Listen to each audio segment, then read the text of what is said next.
आपने अपना रिप्रेजेंटेटिव चुना है तो कम से कम उसको ताकत कौन देगा? वो आप। एक इंडिविजुअल यूनिट जब सशक्त होगी, कब सशक्त होगी? जब आप सशक्त होंगे, जब आपका कॉन्फिडेंस बढ़ेगा, तब आप लीडरशिप को कॉन्फिडेंस दे पाएंगे। और जब लीडर पलट के पीछे देखेगा तो कहेगा हाँ मेरे साथ इतने हैं, तब वो आपके लिए लड़ पाएगा और तब रिजल्ट आएगा। तो जो वो गवर्नमेंट के प्रयास हो रहे हैं वो सबसे बड़ा चैलेंज है। जो ये गवर्नमेंट प्रॉपर्टीज प्राइवेट प्लेयर्स को दी जा रही हैं, ये दूसरा सबसे बड़ा चैलेंज है। রাষ্ট্রায়ত্ত ব্যাংকগুলির বেসরকারিকরণের বিরোধিতা এবং শূন্য পদে নিয়োগের দাবিতে আন্দোলন চালিয়ে যাচ্ছে All India Indian Bank Officers Association এবং All India Bank Officers Confederation. শনিবার আয়োজিত হলো Indian Bank Officers Association Eastern জোনের ২৭তম ত্রিবার্ষিক কনফারেন্স।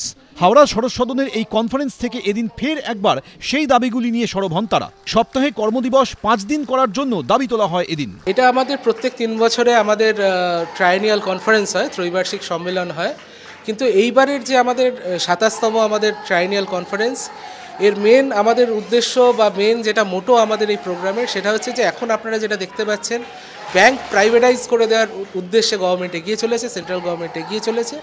তো আমাদের মেন দাবি হচ্ছে যে আমাদের ব্যাংকে কর্মী নিয়োগ, সরকারি ব্যাংকে কর্মী নিয়োগ, ব্যাকডোর প্রাইভেটাইজেশন যাতে না হয় এবং ব্যাংক প্রাইভেটাইজেশন রোখার বিরুদ্ধে আমাদের আজকের স্লোগান।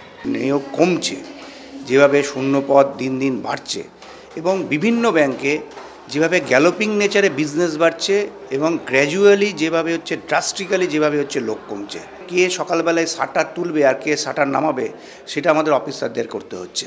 যেখানে বাইরের দেশগুলো, সভ্য দেশগুলো, উন্নত দেশগুলো যারা যখন 4 দিনের সপ্তাহের কথা ভাবছেন, তখন আমাদের দেশে এখনও পর্যন্ত ব্যাংকিং ইন্ডাস্ট্রিতে সেখানে 5 দিনের সপ্তাহ এখনও পর্যন্ত চালু হয়নি চুক্তি হওয়া সত্ত্বেও। ইতিমধ্যেই মার্চ মাসের ২৪ এবং ২৫ তারিখ সারা দেশ জুড়ে ব্যাংক ধর্মঘটের ডাক দেওয়া হয়েছে ইউনাইটেড ফোরাম অফ ব্যাংক ইউনিয়ন্সের তরফে। রুমা পালের রিপোর্ট, এবিপি আনন্দ, কলকাতা।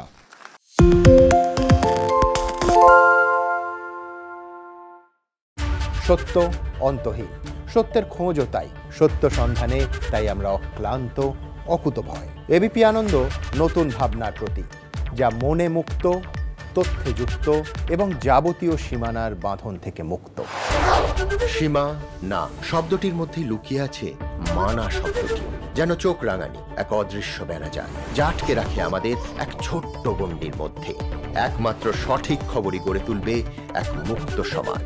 সেই জগৎ গড়ার লক্ষ্যে কোনো সীমানার ঠুকুটি আমরা মানব না। এবিপি আনন্দ এগিয়ে থাকে, এগিয়ে রাখে।